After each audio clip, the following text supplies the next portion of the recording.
Salut! Alors aujourd'hui, je vais te parler d'un concept archi important, hein, tu vois. Pour ton business, pour ta vie en règle générale, ça va te permettre de mieux la gagner et ça va te permettre aussi de faire un bond exceptionnel dans ton business. Et ça va tout changer si tu es en train d'en lancer un. Tu es vraiment au niveau du concept, tu es en train de monter petit à petit ton projet sur Internet. Eh bien, ça va énormément t'apporter ce que je vais te dire ici. Donc, je t'encourage à te poser, tu vois, à prendre une feuille et un papier et à bien comprendre, enfin, à bien noter tout ce que je vais te dire ici.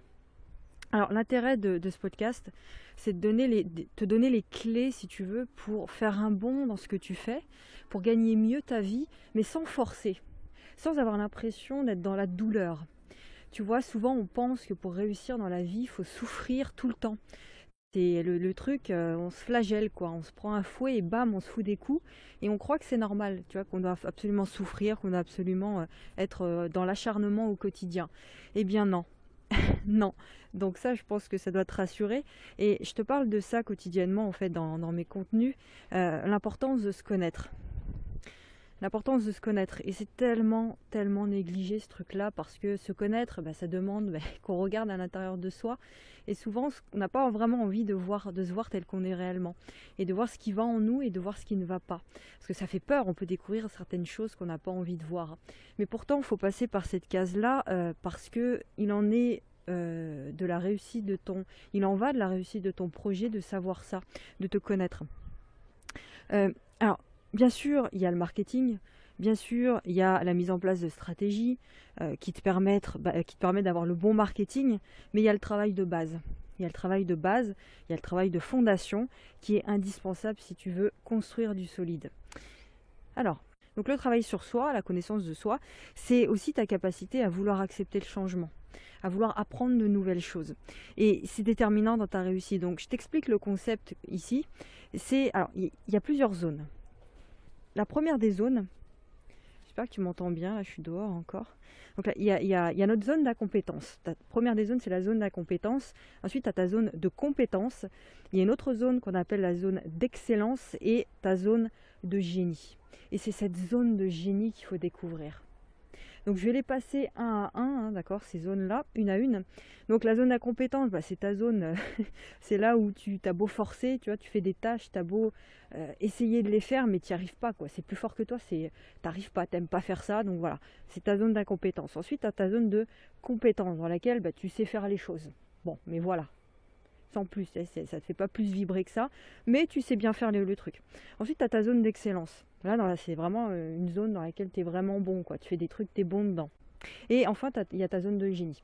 Ta zone de génie, c'est là où tu es dans ton super pouvoir, si tu veux. Tu es dans ton sweet spot. Tu es là où tu es sweet spot, donc S-W-E-E-T, S-P-O-T. C'est là où ce que tu fais, en fait, tu le fais vraiment bien. C'est ce que tu fais le mieux au monde. D'accord? Tu es reconnu pour faire ce truc-là mieux que personne, si tu veux. Et quand tu le fais, tu vois pas le temps passer. Tellement ça te prend. Tu comprends? Ça, c'est ta zone de génie. Et quand tu es dans cette zone-là, rien ne peut te résister. Aucune peur n'est assez solide pour résister. Donc si tu veux passer à l'étape supérieure dans ton business, si tu veux, et puis gagner plus, c'est quand même le but, il faut que tu sois conscient de là où est-ce que tu en es. Il faut que tu sois conscient de la zone dans laquelle tu es là maintenant quand tu fais une action. Il faut que tu sois capable de t'observer quotidiennement dans tes actions. Et ça, on travaille beaucoup ça en coaching parce que, t'as compris, hein, c'est la base. Donc voilà, t'observer dans tes actions, savoir exactement où est-ce que tu te trouves lorsque tu fais une action. Est-ce que tu es dans ta zone d'incompétence? Est-ce que tu es dans ta zone de compétence, d'excellence ou de génie? Et plus tu seras dans ta zone de génie, mieux tu gagneras ta vie. D'accord? D'où l'importance de connaître cette zone de génie. Donc, il y a plein de façons de connaître ce qui nous fait kiffer. Déjà, la première des choses, c'est de connaître quelles sont tes valeurs les plus importantes, les 3 plus grandes valeurs. Et plus tu feras des choses qui mettront en œuvre tes valeurs, qui feront que tu feras des choses qui mettront en œuvre tes valeurs, eh bien, plus tu te rapprocheras de cette zone de confort. Il faut savoir pourquoi est-ce que tu fais les choses, savoir précisément quelle est ta mission dans la vie, ce pourquoi tu es fait, ça faut comprendre ce truc-là. Il faut savoir quelle est ta personnalité, qu'est-ce qui te caractérise. Ouais, il y a un travail vraiment de profondeur pour comprendre ça, pour connaître ça. Et puis de toute façon, il faut s'observer. C'est nécessaire. Alors pour te parler un petit peu de ma zone de génie personnellement, moi je suis dans ma zone de génie quand je te fais passer mon message, quand je te parle. Mais pas quand je te parle comme ça, machin. Quand je te parle, mais avec le cœur, tu vois, avec les tripes. Et il y a des gens, lorsqu'ils te font passer des messages, enfin, lorsqu'ils te parlent avec leurs tripes, si tu veux, ils aiment pas spécialement ça, quoi. C'est pas leur kiff, c'est pas des trucs, tu vois, c'est trop pour eux et ça les met dans l'inconfort. Tandis que moi, ça me met, c'est ma zone de génie. J'adore faire ça, c'est là où je suis la meilleure. C'est-à-dire te faire passer un message, quelque chose qui est important pour moi et qui, je pense, peut changer les choses dans ta vie.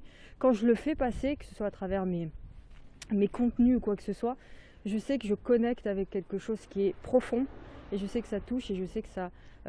c'est dans ces moments-là où je vois mon entreprise croître. C'est là où j'attire le plus de monde, c'est là où j'attire le plus de clients et les résultats sont immédiats, je le vois direct. Et quand je le suis pas, quand je suis pas dans cette zone-là, je le vois tout de suite. Tu le vois, hein, tu te sens moins bien, c'est là où tu es un peu en train de te plaindre, où tu te sens, tu as moins d'énergie et tout de suite je le vois dans ma journée. Et quand je le vois, je m'observe, j'en prends conscience et je me dis, voilà, quelles actions est-ce que je peux mettre en place pour revenir dans ma zone de génie, pour retrouver cette énergie et c'est immédiat, là c'est pareil. Donc te concernant, regarde, observe-toi aussi, regarde à la semaine, regarde au mois les domaines dans lesquels tu fais des actions chaque jour. Et observe ces domaines, est-ce que tu es dans ta zone d'incompétence? Si c'est le cas, essaie de demander de l'aide à quelqu'un. Quand tu n'es pas bon pour faire un truc, il y a une phrase que je retiendrai toujours, c'est si tu ne fais pas 2 fois quelque chose que tu détestes faire. Si tu n'aimes pas faire un truc, fais-le une fois, mais tu ne le fais pas 2 fois. Demande de l'aide à quelqu'un. Tu as forcément quelqu'un autour de toi qui est capable de faire le truc dans lequel tu es incompétent. Et pour qui c'est sa zone de génie à lui? Tu vois, demande n'importe quoi. Tu es peut-être en train de créer un site internet, c'est un truc, tu détestes faire ça. Tu comprends pas qu'on puisse aimer faire ça. Mais il y a des gens qui adorent faire ça. Il y a des gens pour qui c'est leur zone de génie. Demande-leur, ça peut être un proche à toi. Voilà. Il y a des gens qui peuvent t'aider pour faire ça. Peut-être pas complètement, mais qui peuvent en tout cas t'accompagner et t'aider pour le faire de façon même gratuite. S'il y a des gens qui sont autour de toi et qui peuvent te faire ça gratuitement, si c'est pas le cas, bah tu as des sites internet, tu vois. Si je reprends l'exemple de créer un site internet, tu as par exemple 5euros.com qui te permet un site de prestation de services. Et pour 5euros.com, il y a des gens qui peuvent te faire des sites, des choses, des prestations pour pas cher, tu vois. Donc voilà, essaie de trouver des gens qui seront capables de faire ça à ta place. Ensuite, dans la zone dans laquelle tu es compétent, bah ça aussi tu peux déléguer. Tu es compétent, mais voilà, tu n'es pas excellent et tu n'es pas dans ta zone de génie. Dans les actions dans lesquelles tu es dans ta zone d'excellence, là tu peux continuer à faire des actions, mais par contre, parce que c'est des actions dans lesquelles tu es excellent, mais par contre il faut faire attention à une chose quand tu es dans cette zone-là, parce que ta zone d'excellence, c'est souvent aussi une zone de confort. Quand tu es bon dans quelque chose, quand tu es excellent dans quelque chose, eh bien tu ne te dépasses plus, puisque tu sais le faire. Et ça devient quelque part une routine, c'est un cycle et dans lequel tu es au top. Tu vois, il y a des résultats, tu as des nouveaux clients, ton entreprise elle grandit, mais il y a quelque part une routine qui s'installe, tu vois, et tu n'es pas en mode expansion.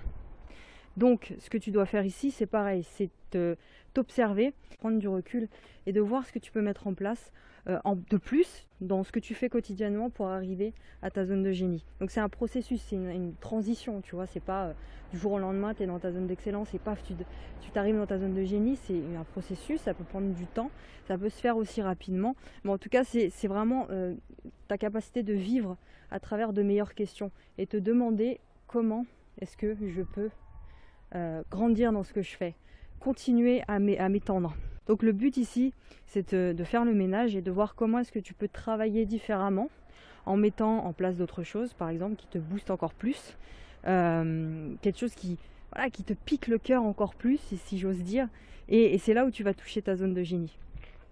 Ça peut être faire évoluer ta manière de travailler, faire évoluer ta manière de créer du contenu, faire évoluer ta manière de faire tes routines matinales le matin, faire évoluer ta manière de communiquer, faire évoluer les gens, ta manière d'être avec les gens, de manière à ne plus rester dans cette zone de confort.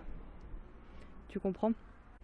Donc pour terminer avec ça, un dernier exemple, et on aura fini avec ce podcast. l'audio et l'écrit a complètement révolutionné mon business et ma manière d'attirer des gens. Je n'ai jamais, et je le dis régulièrement, mais l'écrit et l'audio, c'est là où vraiment je suis dans ma zone de génie. Surtout l'écrit, c'est là où j'arrive davantage à transmettre les choses. Et depuis que je fais de l'écrit, c'est là où j'attire sans forcer, je dis bien sans forcer, quotidiennement de nouvelles personnes à moi. Donc sans travailler plus, en étant dans ma zone de génie, donc en faisant des choses dans lesquelles je suis hyper connectée, et sans forcer de nouvelles personnes quotidiennement. Je ne sais pas d'où elles m'ont connue, que ce soit sur Instagram, Facebook, YouTube, mais chaque jour de nouvelles personnes viennent à moi. Donc c'est vraiment ça qu'il faut que tu comprennes, c'est découvrir cette zone de génie. Voilà, c'est le concept que je voulais voir avec toi aujourd'hui. Pose-toi, réfléchis bien à ça, à ta zone de génie pour vraiment tout exploser dans ton business. Allez, je te laisse, je rentre à la maison parce que j'ai un peu froid aux mains et je te retrouve dans un prochain épisode. Bisous, ciao.